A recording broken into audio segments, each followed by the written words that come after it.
Hello, this is episode 7 of the Martial Podcast.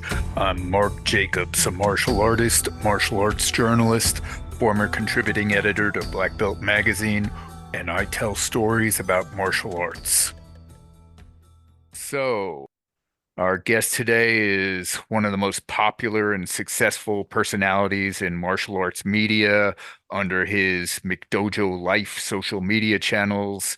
Rob Ingram has made a name for himself by exposing the shameful side of the arts, lampooning fraudulent instructors, and bringing to light criminal activity by martial artists, which has probably made him rather hated by certain people. So, to any martial arts frauds or criminals in the listening audience, I apologize in advance. Rob, are you there?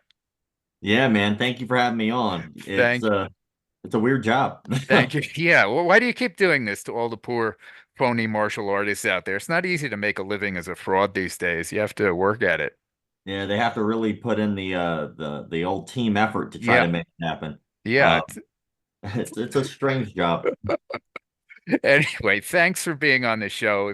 If you could briefly tell people how you got involved in martial arts. I know like a lot of people in the arts who were bullied as a kid and got into training because of that, but you had sort of an odd start, didn't you? Doing some what smoker fights or tough man type fights in bars while you were still in high school? Yeah, I started martial arts because I was getting jumped and beat up when I was a kid. I actually got jumped in eighth grade, right before my 12th birthday, and I got beat up by a group of kids. Teacher stood around watching the entire thing, didn't do anything about it. They just kind of watched. Acquaintance of mine at the time came up to me after the bell had rang. He was just late to the class, picked me up, helped walk me to the nurse's office. When I started walking there, he hands me a card. We don't really say anything to each other at all, but he hands me a free trial class card for a martial arts program. He was a junior black belt at the time. I was like, all right, well, I'll take it to my mom. Took it to my mom, and she said, hey, we'll see, maybe. I wind up getting it as a birthday gift for my 12th birthday, which is only like a month or two after that. And then I started competing roughly about a month after training, starting to train. I just wanted to be able to protect myself, and being able to actually put yourself in combat as close as you can, whatever rule set that might be, seemed like the most valuable way of getting good quickly.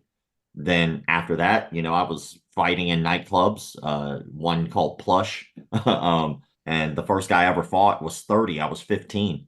The only real reason I was even allowed in that building was because my instructor was a promoter for those fight nights.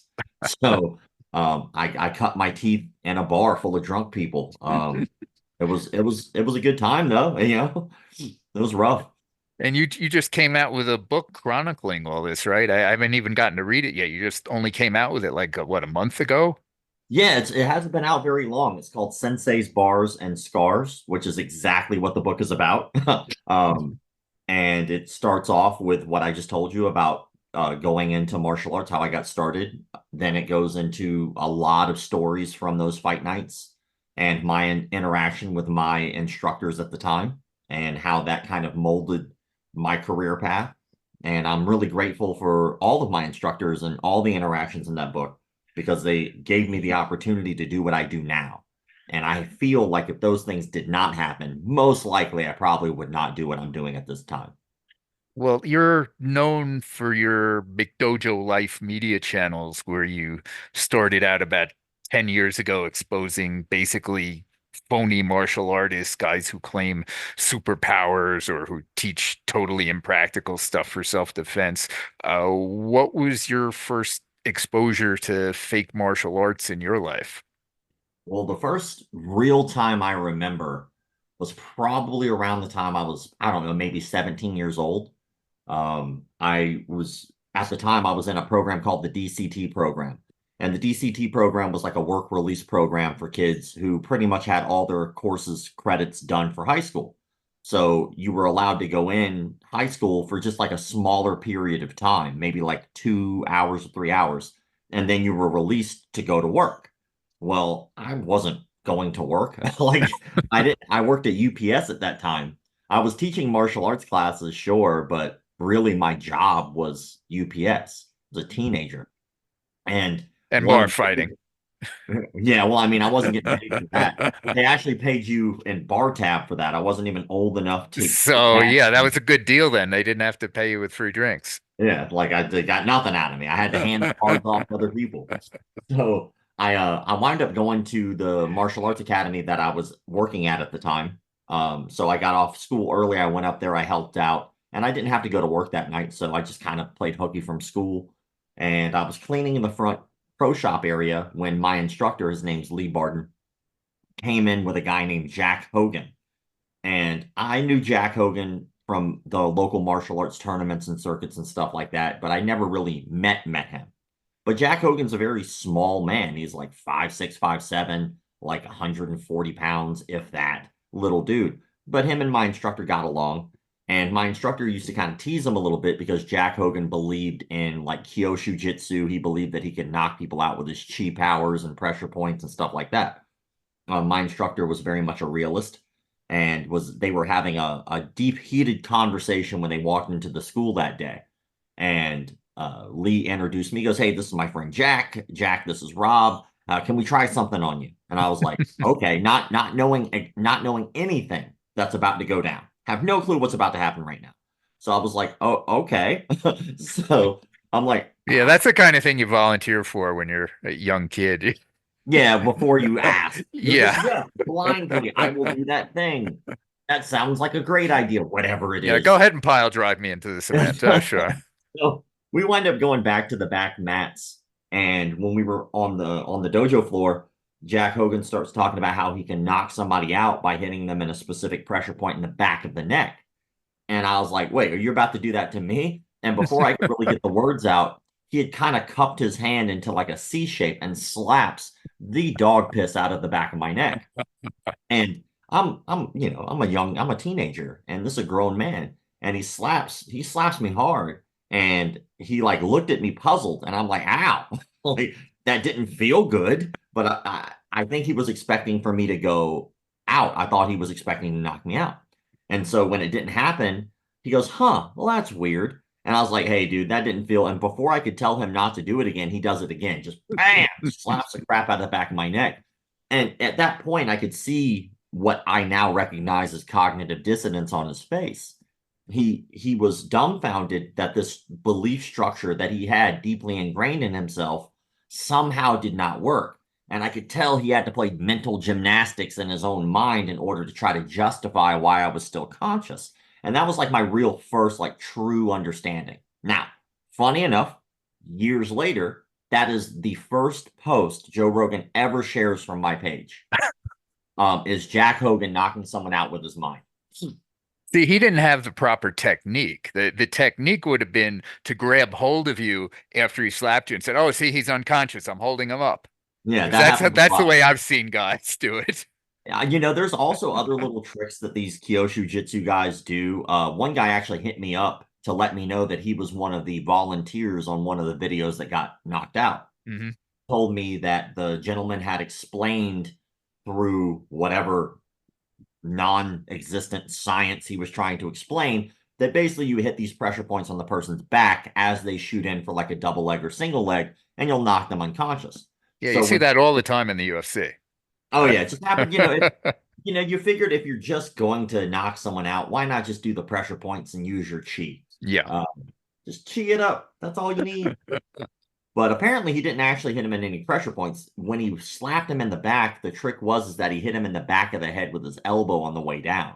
And that actually did cause a little bit of like disorientation.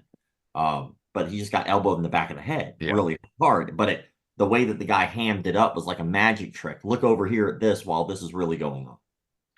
Now, you've told me in the past that you kind of started to crusade against this stuff because you felt martial arts had given you a lot in your life and you didn't like to see it kind of cheapened by all these phonies. So it kind of became your cause célèbre. I think it's important. Like when you look at martial arts, there's a lot of virtues that we assign to people before they ever actually earn them. Honor, integrity, respect, discipline. And we're just assuming that these people who train martial arts automatically have them. That's not necessarily the case. They're just people. They have flaws, they have issues, they have lives outside of the dojo sometimes. So why we do that, I don't get it, but a lot of people fall into that trap. And when you go to anything, you're going to someone because they're an expert. If I don't know how to paint, I go to a painter. If I don't know how to work on a car, I go to a mechanic and so on and so on. If I don't know martial arts, I go to an instructor and I assume they have my best interests in mind. And so all of these walls come down so easily. And that allows people to be manipulated without them really even having a second thought. They don't know that they're brainwashed. And by the time they figure it out, it's too late. And that's dangerous. And it bastardizes something that's supposed to be helpful and beneficial to people. Yeah, that's absolutely true. And I think a lot of people, maybe the majority of people, get into martial arts looking for or expecting to find some kind of Yoda-like, all wise, all-knowing instructor that will guide them. And they're expecting for themselves to become like Jedi Knights. And it doesn't work out like that. You're right. These are regular people. Some of them are good, some of them are bad, most are kind of in between. And you shouldn't expect any of these kind of magical things, whether it's physical powers or, moral clarity from your martial arts school or your martial arts instructor, I don't think. I mean, maybe you can get that. I think that there are so many supplemental things that you receive from training in martial arts that people assume that that is why you train martial arts. Hmm.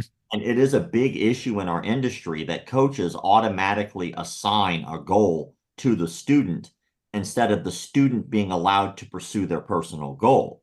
It should be the student sets the goal, and then the instructor's job is to help them reach that goal the best they can through the medium of martial arts. And what winds up happening is people almost get bullied in a way to changing their overall goals and outlook based off of what their instructor wants from them. And that's, first of all, that's bullshit. It doesn't actually benefit the student. It only really fuels the ego of the instructor. That's not beneficial to anyone when you say, "Why are you coming here?" And the person says, "Well, I want to lose 30 pounds because I want a gastric bypass surgery that'll save my life."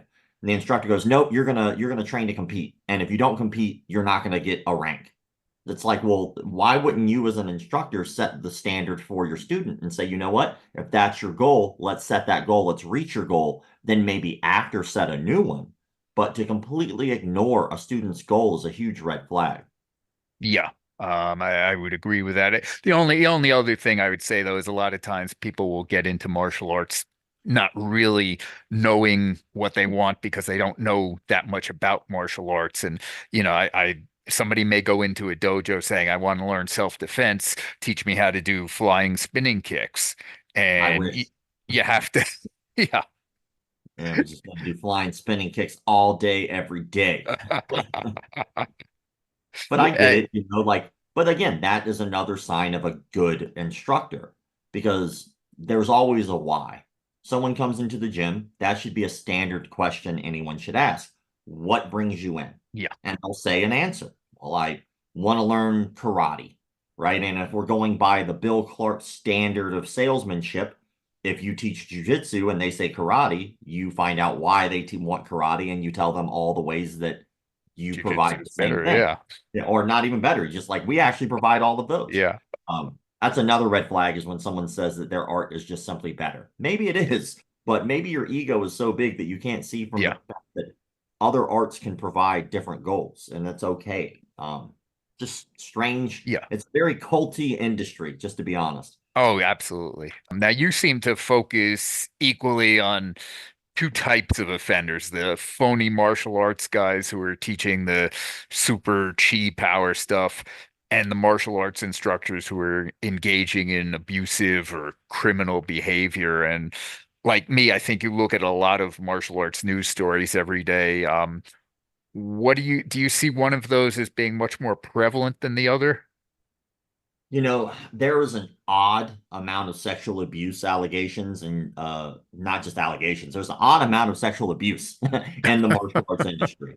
I wouldn't even say just allegations because I probably do 3 or 4 stories a week. I wish that was not true, but it is. I do roughly about 3 or 4 stories a week that are about sexual abuse, whether it be pedophilia or adult interactions. And it's a very odd thing, but it makes a lot of sense when you start looking back. And when I first started McDojoLife, I wanted to actually solve a problem. I wanted to help. Um, the first thing that you have to do in order to solve an issue is you have to identify it and define it.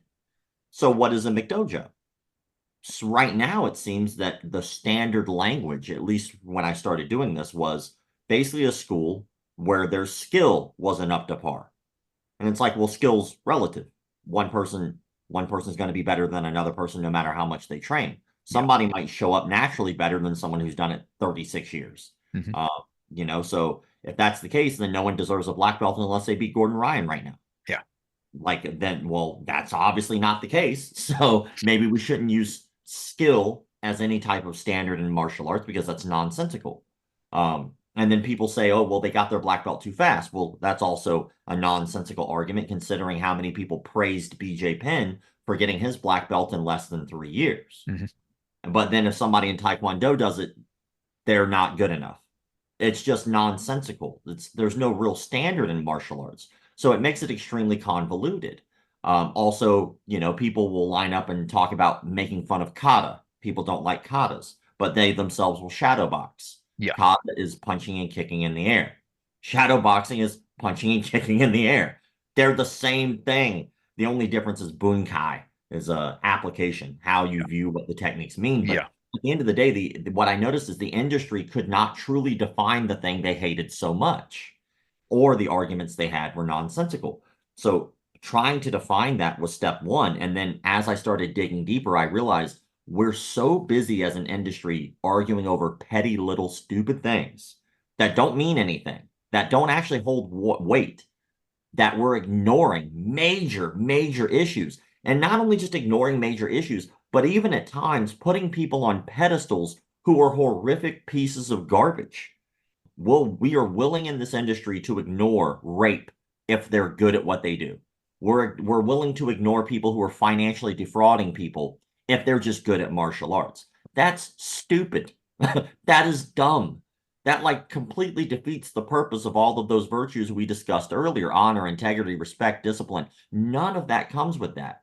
But yet we hand it over on a silver platter as long as they're talented.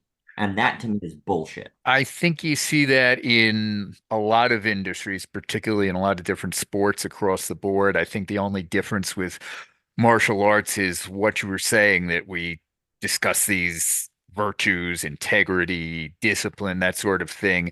So the hypocrisy seems so much greater in martial arts when one of these people is exposed as, the vile kind of human being they are, that it just it makes it more offensive, at least to me. I mean, it's horrific. Especially if we really truly sit back and view the things that people are like. One of the things that I don't think people truly understand about what I do is I get probably 90% of my content through just looking at the comment sections. So if I make a post, I'll look at the comment sections and I'll see what people are saying. And then I can usually spot the people who also are running cults or spot the people who are also full of crap. Um, but I can also spot the people who are enabling this type of behavior. And a lot of times they'll enable the behavior while representing their martial arts studio online. So it's strange. It's so strange. It's like this bro culture that has done nothing but damage our industry. It doesn't help it. It does not do any benefit to, like, for instance, I'll give you one example. I post a video about, a male martial artist maybe molesting a female or a younger child student, whether it's male or female. And universally, everybody goes, that's wrong. That is terrible. We hate to see that happen. We're all against it. They'll be making gifs of wood chippers and all kinds of stuff, right? They kill all pedophile types. Hmm. Those exact same people, the same people, when I do the same thing by posting a female martial arts instructor who has committed some type of pedophilia or abuse of power by molesting someone younger than them, children, they praise them. Good job for that boy. Good job for that chick. And hey, I wish that was my son. I even had a guy arguing that he wished, like, this is verbatim him. He wished that his son was raped by that Uh, woman. Like, but these are instructors, these are school owners, these are people in charge of other people's children. And the crazy part, because of that cult of personality, students, out of fear or worry, will just back them when it's clearly not logical to actually agree that it's okay to rape children. It's insane to me, but that is, unfortunately, is our industry, because what is put on a pedestal as important has nothing to do with actual ethics of any kind. And I'm not saying I'm the best human being on the planet, but I am saying there are certain things that kind of cross that line that we should not forgive. And I think most people agree that molesting a child is one of them. I see it even in a sense, even worse as far as the reactions go when it's a male martial arts instructor engaging in some type of abusive behavior with an adult female, because most guys in this industry, and maybe, in all industries, are going to turn a blind eye to that or even wink at it. Whereas the females in this industry and I think females are way underrepresented. When I go to the average martial arts gym, whether it's a BJJ school or a Filipino martial arts school or whatever, it's 90% guys. I don't see a huge number of women in any dojo, and that's a problem. And Well, it's kind of hard to, have a stack of women there when there are so many dudes that are treating it like their personal tender, yeah, like, yeah, that yeah. why would women want to be in that industry? And, I even had a conversation about this with somebody the other day about exactly this, is that even the women who do wind up making it to the top, it seems like the target is much bigger on them for less offense, I guess you could say. So like look Mhm, at Lloyd Irvin. Like mhm, most people are well aware of the issues that came out of that. yeah, Yet for some reason he's still around. Like yeah, you can still see Lloyd Irvin pop up at a tournament. He'll still try to sell you some stuff, you know? yeah. And that's okay for some reason. Or how about Carl Massaro? Carl Massaro harassed and stalked a woman. And then he called the woman a liar publicly, saying that he never stalked and harassed her. And then the police report comes out. He quite literally stalked and harassed her. Mhm, Is that guy still teaching? Everyone yeah. is well aware what he did. And yet they still, well, he's good at jujitsu, so I guess we'll just keep him around. It's insane. But then you have a female come out, like, Ronda Rousey, for instance. Ronda Rousey, she works her way up. She becomes one of the most, notable female MMA fighters almost of all time. She winds up becoming superstar, and then she winds up going on The Ultimate Fighter, Mhm, and everyone all of a sudden hates her because they find out that she has a rough personality. Like, okay, well, let's see here. On yeah, one hand, you're willing to cast her aside because you don't like yeah. her personality, But but they you're willing, love Conor McGregor. yeah, but like, you're willing to be cool with the rapist. Like, I just, again, it just blows my mind, and it doesn't make any logical sense to me. And I still to this day am trying to figure it out. I think you're asking a little too much there for common sense for martial artists, Rob. How dare you make logical Yes. sense? Well, Uh, so among all these criminal acts we've been talking about, is there anything in your mind that stands out as one of the most egregious things that you've seen over the years? oh man, I have a couple stories, some really horrific ones. I don't know which ones you want to get into. Whatever you feel is appropriate to tell. Well, I mean, I'm well, curious because for me, there are a lot of people tied for last place at the bottom of the barrel. We both know sexual instructors who have sexually abused probably dozens of their own students. And there was a judo instructor in Taiwan a couple of years ago who wanted to toughen up some little kid in his class. So he had all the older students throw him around, and then he took turns slamming this poor kid until he ended up dying. yeah, I Uh, covered that story too. Yeah, yeah, that was I horrible. mean there are so many of these. I can't even Oh, I'll, label I'll one tell of you them the as one that like. stands out to me probably the most. Mhm, So, it's the story is actually called Dojo Pizza. This is a true story. This really happened. mhm, So there was this gentleman, and off the top of my head, I do believe that he was ingrained in like religion, right? He was a very religious guy, mhm, and he winds up buying what I remember as being like a old church, and he winds up buying it and he converts it into a pizzeria slash dojo. That's your problem right there. I won't go to a pizza deli. I Yeah, will only go to exactly. regular pizza places. Well, So like you go to New York, you go into like a convenience store plus deli, like those that food's good. yeah, Like I'm it's all about it. yeah. Once they add in anything with the pizza, you know it's a problem. And Pizza Dojo is definitely sounding shady to begin with. But go Oh, ahead. it's rough. So he winds up holding classes, and a lot of his classes were actually free for local kids who were having issues, like problematic children and stuff like that in the area. He was known in the community as some type of a saint. He was feeding these children, and on top of that, he was providing them with self-defense classes, which was giving them a mentor.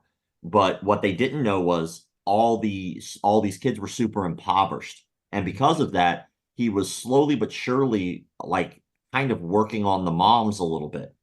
And there were no real father figures in a lot of these kids' lives. So he would convince the mothers to allow him to adopt the children Oh so that boy. way they could live on site, and then he would be their actual guardian, legal guardian. And a lot of these parents were just saying okay. They thought it was probably a better thing for their kid. So he winds up adopting. It was getting close to double digits worth of children, and they were living on site. Well, one parent who was actually a paying customer who went in to have her kid take a class there looked around and noticed that the building was getting pretty dilapidated. And she had brought it up to him like, hey, you probably need to fix some of this because this is actually dangerous. And I guess it only took a few times for her to come in without that being fixed, where she contacted the authorities. So they wind up coming in for a building inspection. And while the building inspector is there, he notices a loaded firearm in a common area where children were. Oh boy. So he obviously has the police come, and the police come unannounced. And when they come in, they basically raid the building. And on his laptop or on his computer, still open, was child pornography. The child pornography that was open on his computer was all of the children that he had adopted. And so he had been using this as a scam, and he'd been doing so for quite a while. That's one that stands out to me as probably one of the most egregious because it covers a lot of bases of what we talked about. Parents automatically assigned this man virtues. He hid behind those virtues as well as hid behind being a quote religious person. So all of their walls were down. And yet here he is basically creating this mill in which he can make some of the most horrific content humanly possible. And that's one of a million stories. And for some reason, it never ends. I think because martial arts is unregulated, it is a breeding ground for some of the most horrific things I have ever heard or seen in my life. And yet, because it's martial arts, most people either one, when they look at my content, don't think it's real. They think these people are playing or it can't be real. Like, why would anyone believe this? But that's because they themselves don't truly understand how a cult works. We're looking at this from a thousand-yard view. We're not looking at it from the start where the brainwashing started or the trauma that occurred. We're not looking at all of that. We're just looking at someone being goofy online. But they're being serious. And that's the hardest part I think about this particular career is really trying to scream at the top of my lungs, hey, there's a problem here we need to fix before this gets worse. And yet every day there's another story. It just piles in. And it blows people's minds when it winds up happening to someone they know. But I warned them. I've been screaming about it for the last decade. You're depressing me, Rob, because that's exactly my attitude. I was hoping you would come on here and say, yo, we're making some progress and things are getting better. But now you got me all depressed here Now, because you're well, absolutely right. there is some progress. So I will say that there is some progress. Like so, really, again, it's something that's been around for thousands of years, right? Since the dawn of time, people have been throwing punches at each other, and we've just been perfecting how to do that more efficiently. But I don't think people were paying attention to the issues. But even for all of this time, I mean, I can't think of too many people that truly do what I do. It's weird. There should be way more than just me doing Yeah. this. But if I'm going to do this, well, I'm going to do it right, damn it.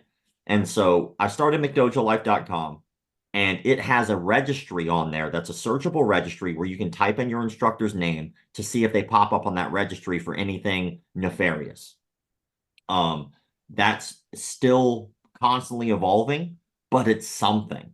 Mhm. And hopefully, over a long enough period of time, that list will be effective. The hardest part for me for this, though, is when I find out somebody's been following the page and then they still do it anyway. It's like, Uh, God damn it. so as far as just the fake and phony martial artists go, who's your favorite or least favorite, I guess, among all Oh the man, phony martial arts guys? that's I do like that part of the job. Like the serious part of the job, like we were just talking about. Nah, That is the fun part of your but page, watching you mock those guys. man, the fun part is those people, man. Like because they're in one way, yes, they're criminal, in my opinion. They're fraudulent. But sometimes they're delusional. And so, are they truly frauds if they believe it? It's like it's hard to really grasp. But man, obviously George Dillman's a classic. One of the OG frauds. He Yeah, believes. you rate people on a Dillman scale for how phony they are, don't you? Yes, yes, Yeah. it's 1 to 5 Dillmans. One Right, usually means like like there's a bad technique or two, right. but And over explain a little bit for anybody who doesn't know who George Dillman was. Yeah, so George Dillman back in the day, probably around the 70s and 80s, I do believe were more his heyday. Mhm. But back in the day, he was actually a legitimate martial artist, according to people online. However Yeah, valid. no, he was, regionally ranked karate competitor Yeah, he would back he would then. actually compete. Yeah, He wasn't just a scrub. He actually yeah. did compete. He actually later on in his life bought Muhammad Ali's gym from him. And Uh, went around claiming to have taught Ali how to punch. Yeah, which is a load of crap. He also claimed that he was buddies with Bruce Lee, and there's like no real evidence other than a photo of him standing next to Bruce Lee taking a photo with someone else, which is the funniest like photo to me ever. Yeah. It's a hilarious photo because of the way like you could tell Dillman wasn't supposed to be in this photo. And whoever took the photo was taking a photo of Bruce Lee and whoever Bruce Lee was, but then like 2 people away is like George Dillman posing like he's in the photo. It's like, dude, come on. Like, you could have just gotten your own photo, I'm sure. Like, I don't think he was charging, brother. But no, but George Dillman is a practitioner of something called Kyushu Jitsu, Kyusho. But Dillman at one point said that he could tell the sex of a child by feeling the pulse of someone's wrist. He has claimed that knocking people out is easier to do at night or is easier to do by hitting them in the head at during the day because of the position of the moon, and knocking someone out and breaking someone's legs is easier at Well, night. also, if they can't see you coming, that helps. Yeah, it does help. He also claims that he can knock people out with his chi energy without touching them. He claims he can move people without touching them by using his chi powers. He claims that certain words have certain powers that will allow you to stop kicks from hitting you. I definitely suggest if no one's ever looked up a George Dillman video, give yourself a treat. Just Well, just go in thinking it's a comedy sketch. when It's I really had when I had a monthly column for Black Belt magazine years ago, I attempted to write something on him. He was supposed to be giving a seminar on his no-touch knockout techniques at a local school, I guess affiliated with him. So I called up the school and told them I was with Black Belt. I wanted to come down there and write about it. And I was upfront with them. I said, I'm not a big believer in the no-touch knockout, but he can demonstrate it on me, and if he can knock me out with it, I'll certainly give him credit for that in the article. And the guy said he'd check with Dillman, and he called me back and told me I was welcome to come there, but they'd have to charge me the seminar fee. And I said, I don't want to participate. I just want to watch and write about it, and if he wants to knock me out from across the room, he should feel free to do it. But they told me that just by watching, I would be learning, so they'd have to charge me. I finally said thanks, but I think I can write this story without actually coming down there. And I told the assistant editor at Black Belt the whole time what I was doing, and they never gave me a problem. But once I wrote it, what I didn't realize at the time, because they never sent me a copy of the magazine, I hadn't read it in years, was that uh, Dillman was a regular advertiser in the magazine. And the people that ran the magazine, they got upset and said, no, we can't run this about one of our advertisers. So I got pissed off and said, if you don't print it, I'm quitting. And they finally came back to me and said, well, what if we print it without using Dillman's name? And I said, yeah, okay. And then later to mollify Dillman, I suppose they printed an angry letter from one of his loyal followers about the article. And I guess I should thank you for coming along and giving them a new person to focus their hatred on. Oh man, I get it all the time, but I love my job. Like this job is awesome. I'm in the middle of a lawsuit right now because a guy hired a registered sex offender and he sued me for telling the public that. And in my mind, I'm like, well, why are you mad at me? You did it. Like I'm just telling people the truth, brother. And then they get mad at me. It's amazing how many death threats I get. I got a desk full of cease and desist letters. My I got a couple lawyers. It's Oh man. a weird Uh, job. so your tagline is keep the martial arts legit. What do you consider at this point legit martial arts? And was there ever really a time when the martial arts as a whole were truly legit, or historically does BS simply go hand in hand with martial arts? Well, it's actually kind of tongue in cheek. Um, like legitimate truly is up to the individual. Mhm. So what might be legitimate to you might not be legitimate to anyone else. Like for instance, just look at religion.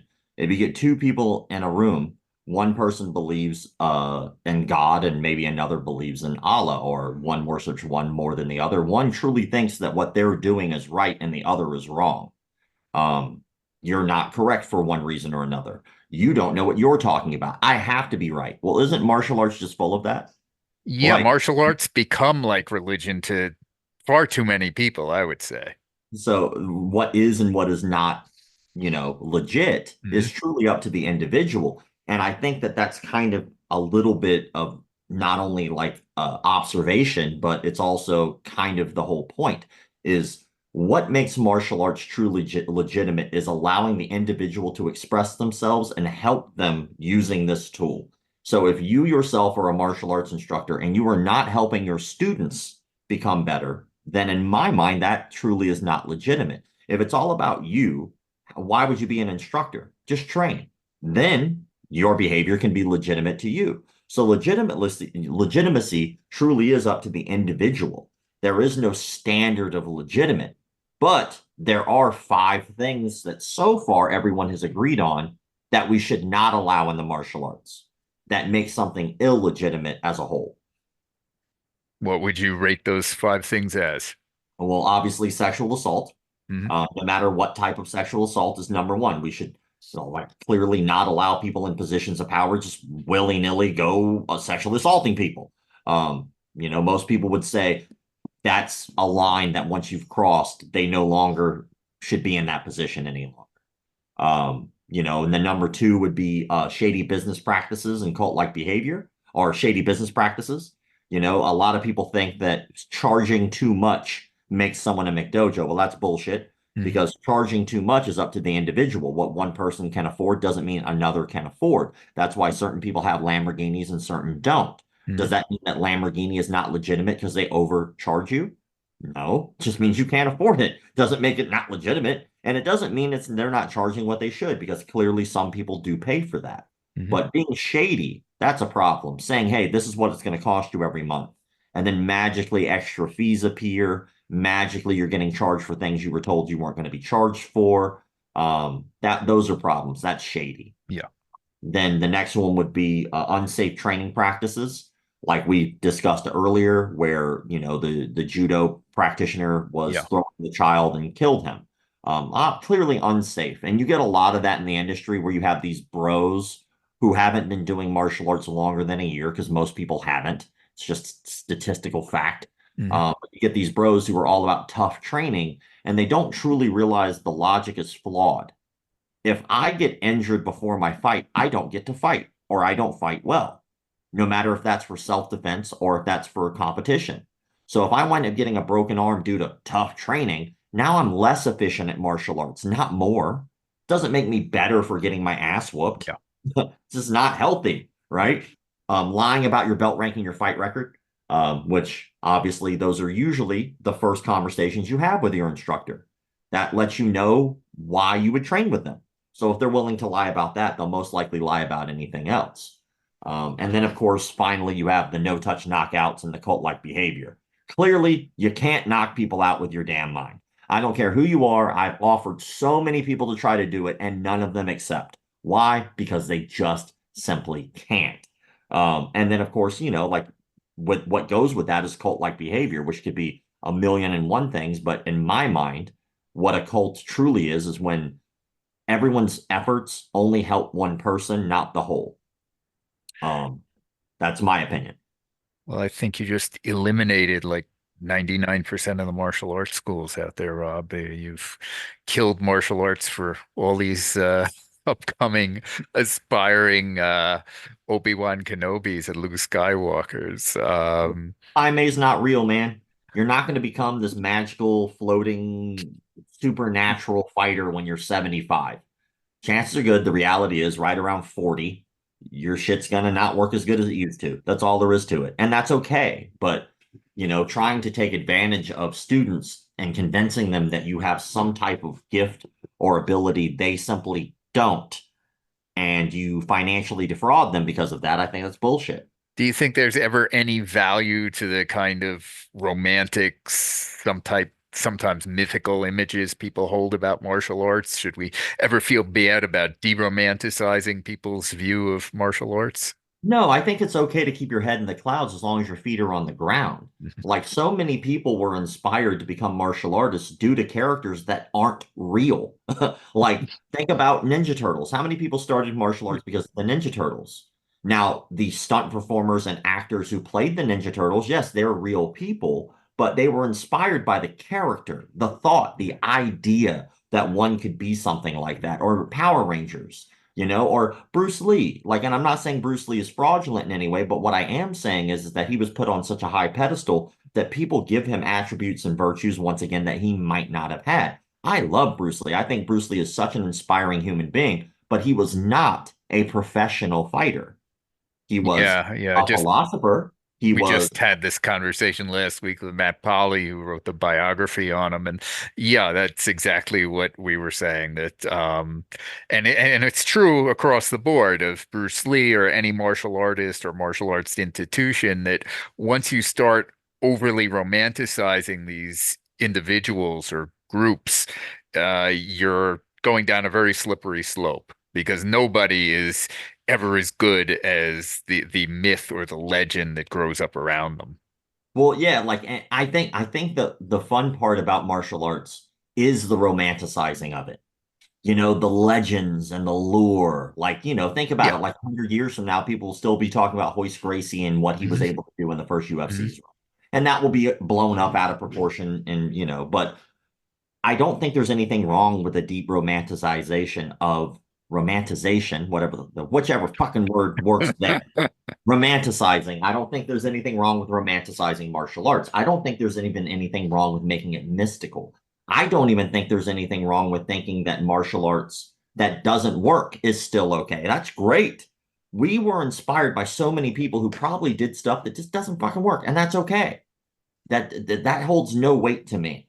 If someone can kick my ass, that in the grand scheme of my life means nothing to me. Nothing. Like it doesn't. It doesn't really hold weight in that person's character. I Hmm. don't hang around somebody specifically because they can kick my ass. I don't like put someone on a pedestal because they can kick my ass. It's just a skill they have. That's like saying someone can outswim me, so magically I should put them on a pedestal. No, you just have a skill that's better than mine. But we as martial artists are hypocrites. And I'll give you the biggest example.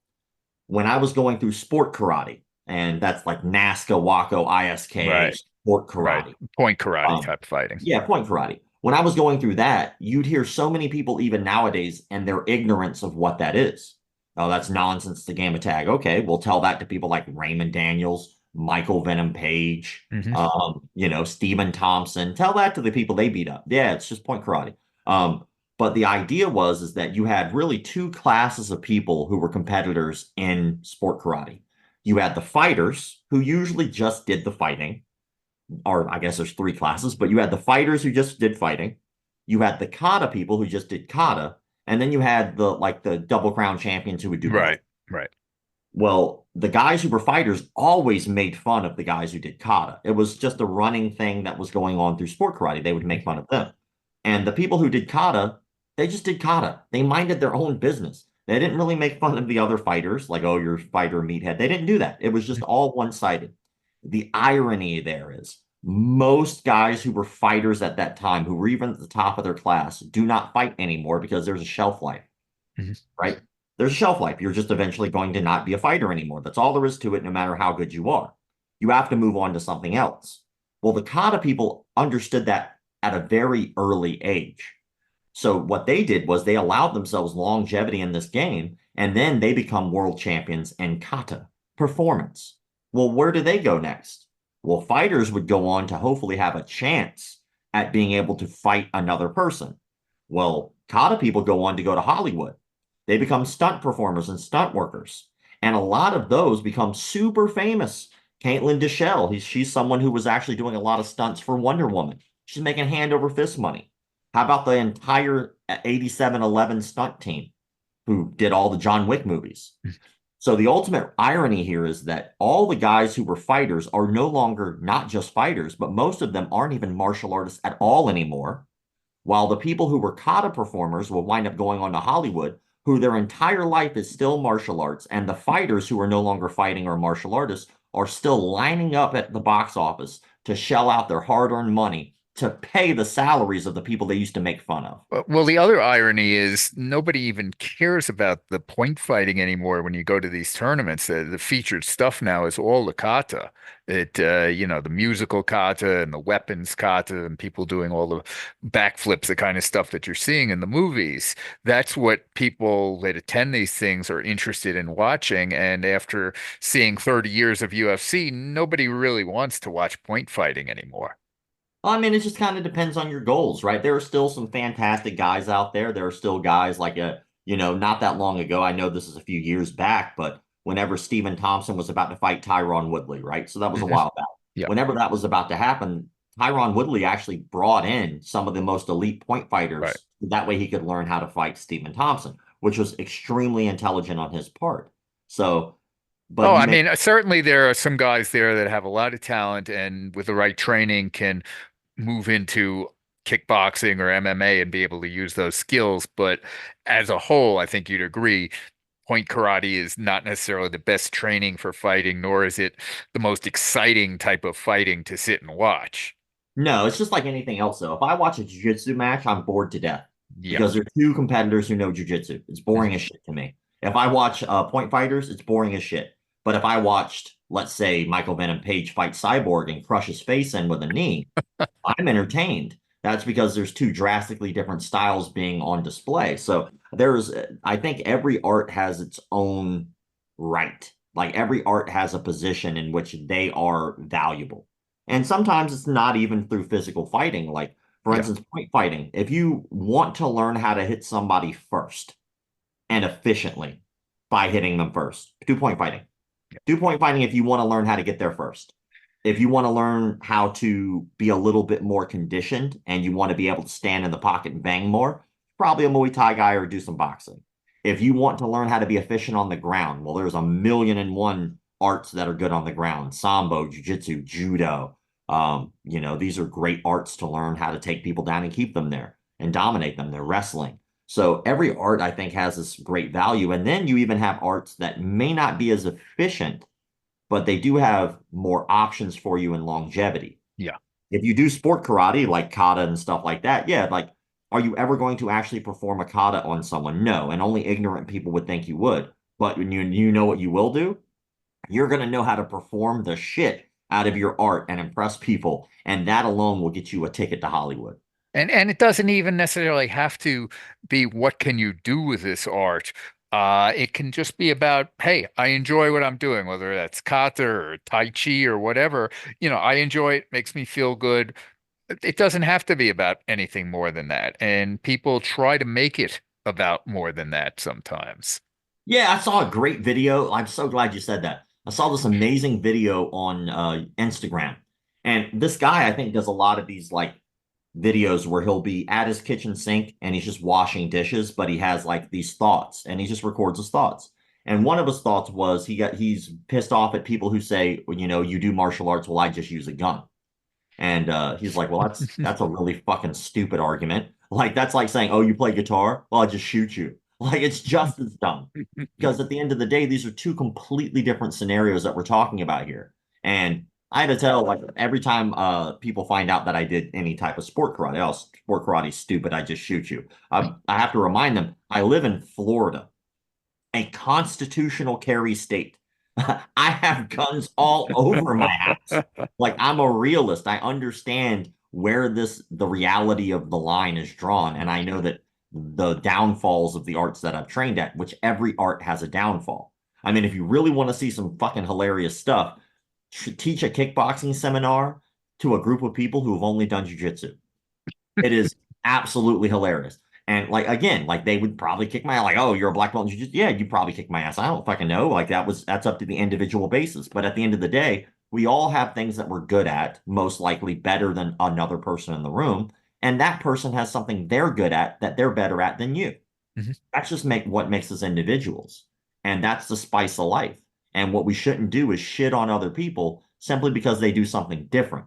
Now, on the other hand, if those people are doing something that is detrimental to another person's health or livelihood, then maybe we should shit on Yeah. them. Or if they're mocking what the other people are doing, if they're not even that great at what they are doing, if they're portraying themselves or their art as the ultimate thing out there.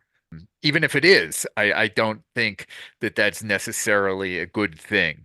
There's something to be said for a little bit of humility and for putting yourself in other people's shoes. Yeah, I mean, sometimes like we all suck at something, Hmm. like people send me videos all the time for their petty arguments or infighting, or they'll show me an art. Like people will just send me a video of someone doing Wing Chun Kung Fu. Hmm.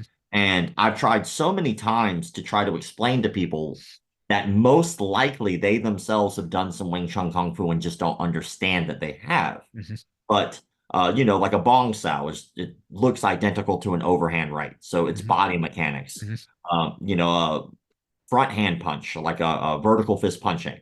Um, People vertical fist punch all the time. Like Hmm. that's a Wing Chun Kung Fu thing. Center line theory, you're going to do in Jiu-Jitsu as well, because you're not going to really want to cross your arms too much over your center. Most arts have center line theory, actually. Um, Pak sao, which is just like a pat.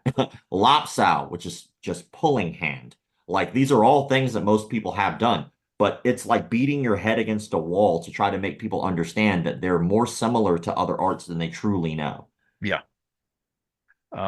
So I know you've been working for a long time on a documentary film about this whole crazy side of the martial arts world. Where is that at now? Oh, dude, I'm so glad you brought it up.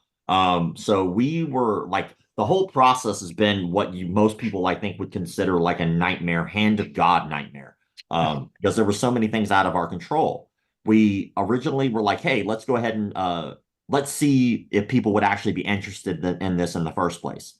I've never done anything with McDojoLife that wasn't asked of me directly from the people who follow it. I didn't even make a t-shirt until I saw at least 30, 40 people ask for t-shirts. And I was like, you know what? I should probably make t-shirts. There's enough people interested. Um, the documentary was the same. People said, hey, you should film going into these studios and challenging these people. And I was like, that's a fucking great idea. That's a really good idea. And so I started looking into it and realized just how absolutely illegal that is. So, like, first of all, like just to give you just a small list of things that are illegal about that. First of all, if I show up to someone's place of business, they do not have to even allow me on the property. Hmm.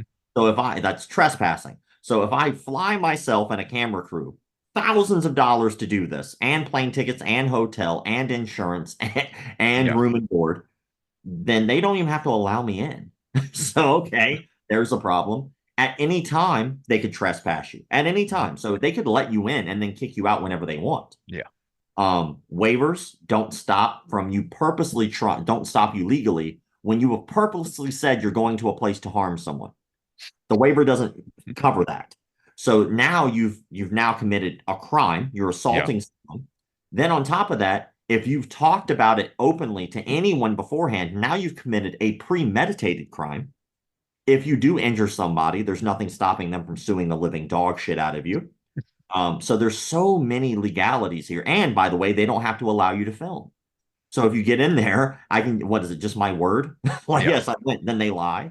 And they don't have to accept anything. Why Yeah. do they have to? They're a cult. They make their money off perpetuating the lie. Of course, they're never going to accept. And so all of these things became a problem. So I started trying to experiment on the best ways to do it and found out that a guy named Adam Misner, who I've covered quite a bit on the page, was supposed to have a seminar in LA and the open in the public at a park. I was like, oh, this is perfect. So I hired a camera crew. The camera crew guy showed up with me. We had the camera on his shoulder. We're talking, and I had let them know I planned on filming. They just sent me time, date, and location. That was it. Well, that's accommodating of them. Yeah, that was it. Time, date, location. I had sent them like 4 or 5 paragraphs detailing exactly what I was trying to do. And all they sent back was time, date, location.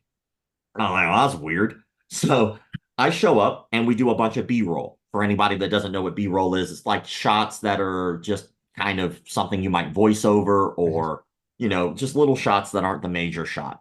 Mhm. So we're doing B-roll, and then a black van rolls up. Just a black van, no windows rolls up, and it opens up, and literally everyone there for that seminar was a part of the cult already.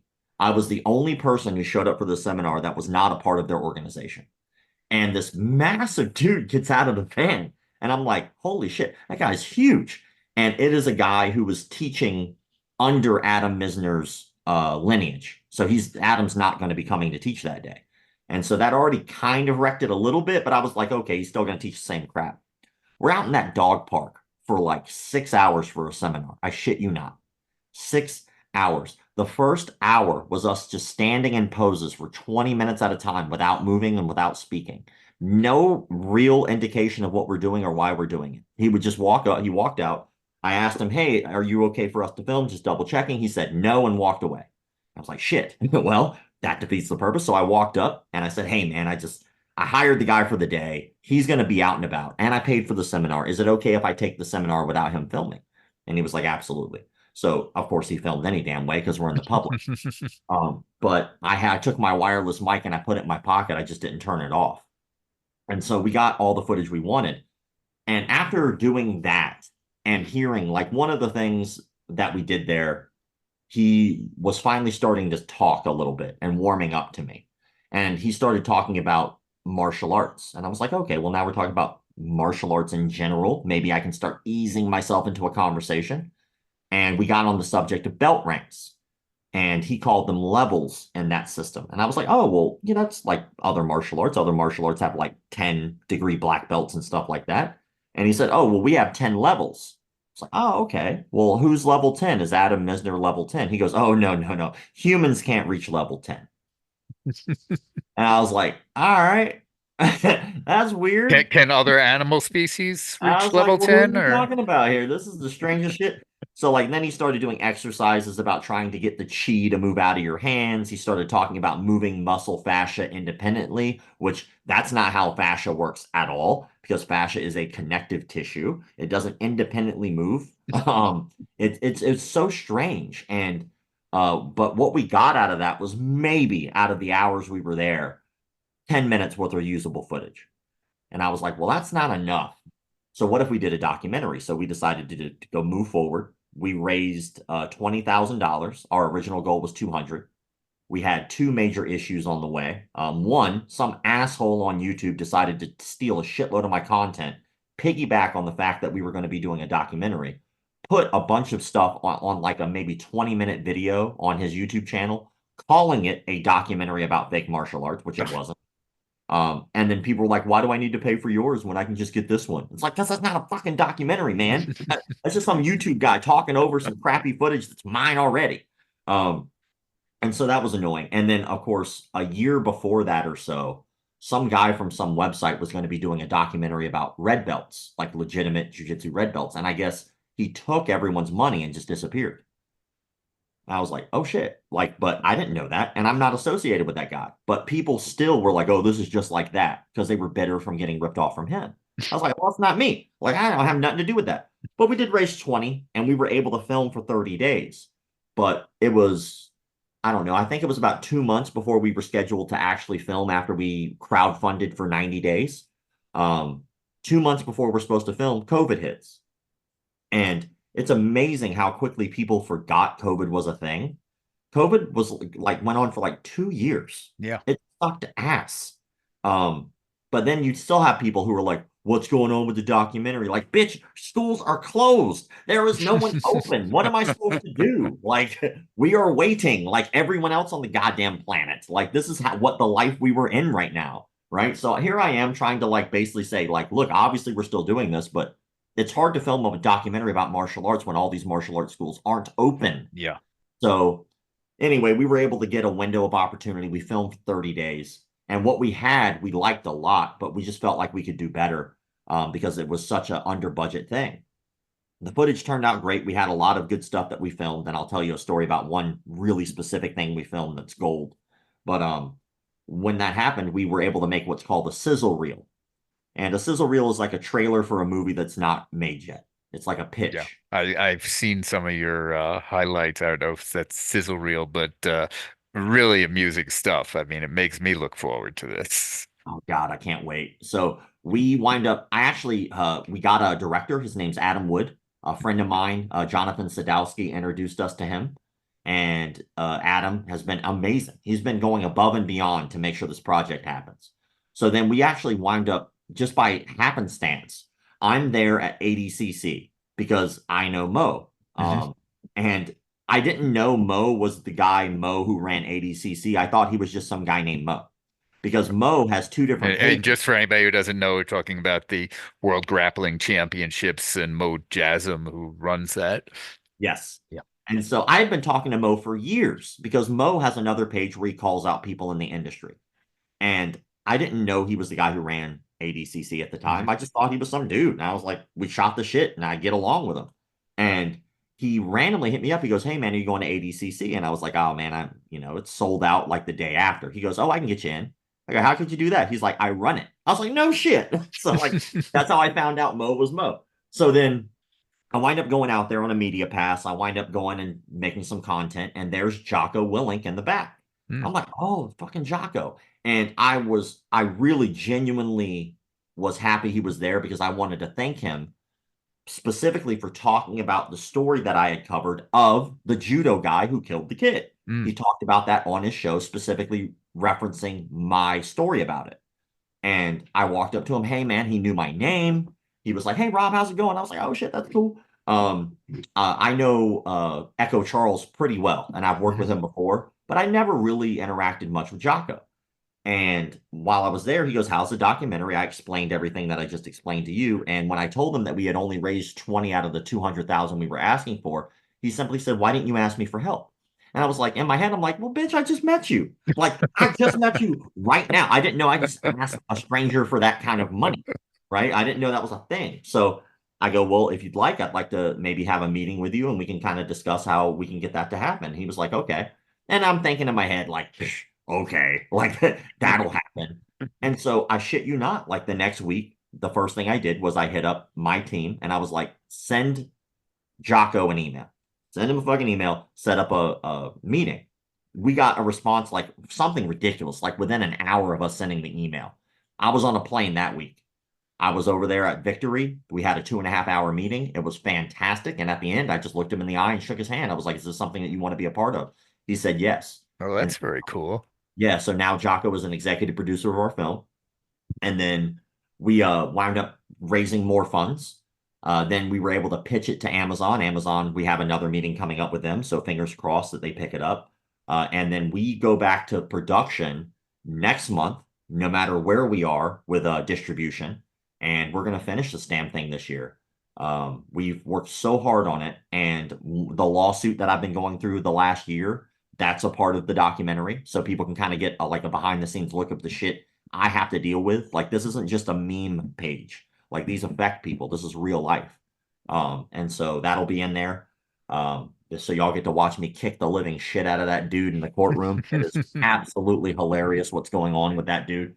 Um, But yeah, we filmed some pure gold so far, and now we're going to go back to the table and film some more and wrap this thing up. Great. And didn't you also announce recently you got another project? Was it a new podcast or something that you're working on? Yeah, so I am running a new show out of my house just because that's the point of the show. Hmm. But when I first came to this house when I was looking to buy, there's a beautiful bar area right in the front of the house.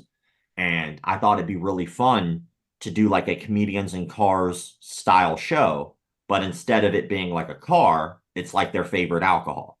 And so persons in town for one reason or another, like, hey man, why don't you come over to the house? Let's have a drink. They come over, I have their favorite bottle of alcohol on the table. I interview them while we have a drink or two. Then I ask them what their favorite fighting video game is. We hop on the video game and I interview them while we play video games. And then so that's like a something I've been wanting to do for a while. And I have a lot of like fighters and people in the industry come over to the house anyway. So why not like just do what we were gonna do? I'll just film it. Like we were just That gonna hang out, sounds drink, and play very video games cool. anyway. Yeah. So Is that'll that be go is that going to be on YouTube or where are you going to be? yeah, that'll be a YouTube thing. Yeah. And I just had a fantastic meeting too. I'm about to hit my 100,000 subscriber mark. So I'm really excited about that. They say I think it's point 26 or something like that. Mhm. Uh, that's the percentage of people who actually make it to 100,000 subscribers. So that was a big deal to me. Hey, you deserve it. You do great content. I've been watching your stuff for years on all the different social media. I always find it really enjoyable, amusing, informative. For anybody looking to follow what you're doing, what's the best way for them to keep up with you? I highly suggest they check out YouTube. Um, YouTube. YouTube. That's Right now, McDojoLife at YouTube. yeah, youtube.com/McDojoLife. But the reason I say that, YouTube does give us a lot more leeway to kind of say the things we'd like to say, Right. because I'm not in politics, so I don't have to deal with that. But, Instagram is like this volatile thing. And at Hmm. any moment, I think any content creator just thinks, well, what if I get kicked off or deplatformed? Yeah. YouTube is very direct with you. They're like, these are the issues, fix them. And if you do those things and follow what they say, 9 times out of 10, you'll be fine. So And we will put a link to your YouTube down in the show notes, and I highly recommend people that are interested in anything to do with martial arts. If you have a sense of humor or you just care about martial arts, you should definitely check Rob's work out there. thank you, man. That means a lot. I absolutely love this job and I love the martial arts industry. It's done so much for me as a human being. I know that's cliche, like the whole martial arts saved my life. I don't know if it saved my life, but it definitely gave me a direction and a purpose. And I think it made me a better person. And that's something I'm grateful for. So being in a position where I could potentially help other people in the industry, I don't take that lightly. I really, really do care. That's something I know about you that I have always appreciated, that you are trying to do martial arts the right way and help other people view it the right way. So I want to thank you for all the work that you've been doing over the years. And thank you for coming on the show. It's always great to talk to you. It makes me feel like I'm not the only one who realizes how profoundly strange the martial arts world is while still being able to enjoy it. So thank you again, Rob. I really appreciate this. Hey man, anytime. I love talking shop. Okay. Again, I want to thank Rob for being on the show. You can find a link to his YouTube channel down below. You can also find a link to the website of the Black Swan, Eleanor Academia, who provides the music to the show, as well as a link to my own website. We'll be back in a couple of weeks with another episode. Until then, keep punching.